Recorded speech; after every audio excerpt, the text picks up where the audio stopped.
Meanwhile, the state Supreme Court ruling comes as the group Unlock Michigan has been working to repeal the 1945 law. Group spokesman Fred Wszolek is joining us live on WWJ. Good morning. Good morning. So your group just submitted over 500,000 signatures to move the proposal forward. Where are you at now? Well, we still expect the Secretary of State's office to move forward with validating our submission, and we expect the Michigan legislature to pass our initiative before the year is out. Is the ruling yesterday, does that, I guess, supersede your lawsuit? Because isn't that the same? Aren't we talking about the same issues here? We are, but, it was a 4-3 ruling, and it could, in a future court, could go 3-4 the other way. I mean, the majority opinion that rendered the law unconstitutional was written by Justice Stephen Markman, and he's retiring this year. So we don't want to take the chance that, like some Freddy Krueger movie, this law is going to come back to life. All right.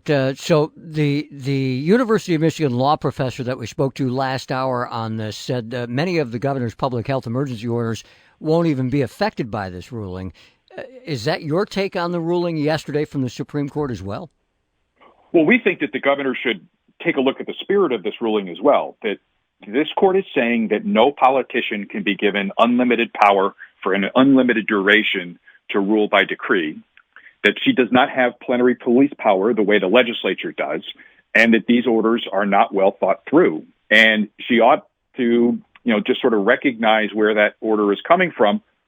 And she should consider her next moves very carefully, because the 80,000 activists who got really good at collecting initiative signatures could just as easily collect recall signatures.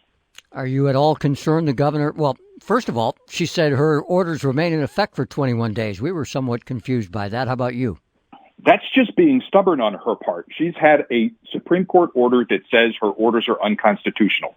Yes, it takes effect in 21 days, but she really ought to take the next 21 days to negotiate with the legislature on where to go next, as opposed to finding ways to double down on an idea that is unconstitutional.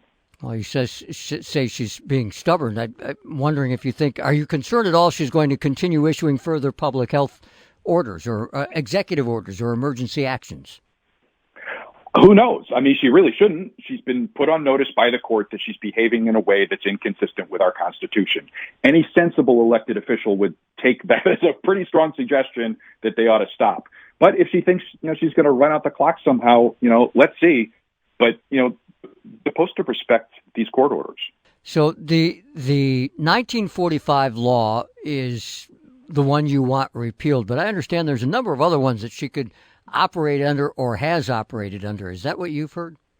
There's an Emergency Management Act from 1976 that allows the governor to declare a state of emergency, and then that emergency can be renewed and continued at 28-day intervals by the legislature. And so she would have to come back to the legislature and sort of negotiate the continuation of the order, but she's decided not to do any of that. She wants to go it alone and issue these orders completely on her own. And, the courts have just told her she can't do that anymore. So if she wants to continue a state of emergency, she's going to have to do it in consultation with 148 other elected officials. Yeah, hindsight's 20/20, but might it have been better to start there and then issue your orders? I'll tell you what, I bet you that if the biggest mistake of this whole emergency period that she's made was her absolutely misguided order putting Michigan's sickest people in nursing homes with Michigan's most vulnerable people. It was a blunder of a huge proportions that caused unnecessary deaths. If she had been forced to negotiate that order with the legislature, it never would have happened. That mistake would have never been made. Do you have any idea of, is this going to lead to maybe a recall of the governor?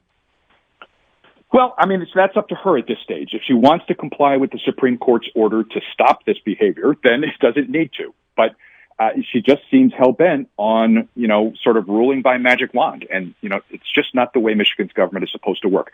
Clearly, COVID is still an emergency. It's still a problem, but it's not an emergency that requires this sort of ruling by executive fiat. We can get back to the normal way of, introducing bills, debating them, voting on them, signing them into law that works for every other thing that we do in Michigan. Has there been anything in her orders that is okay with your group?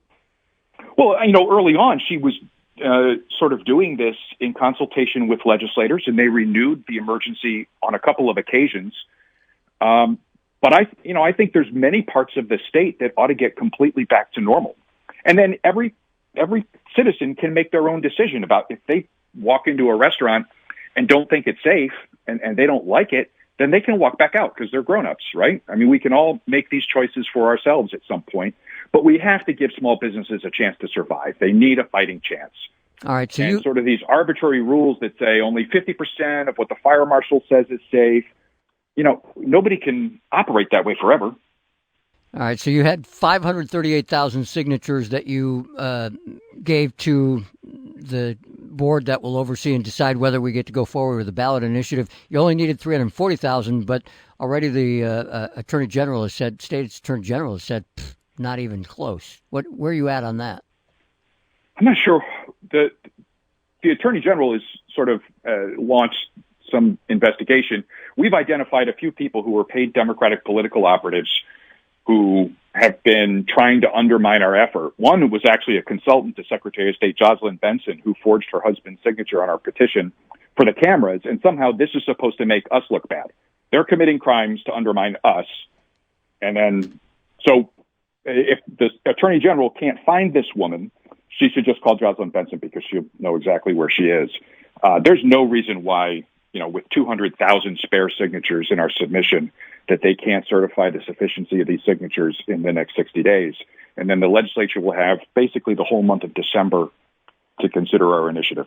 All right, Fred Wszolek with the group that started the Unlock Michigan petition. Thanks for your time and insight. Appreciate it. Thank you.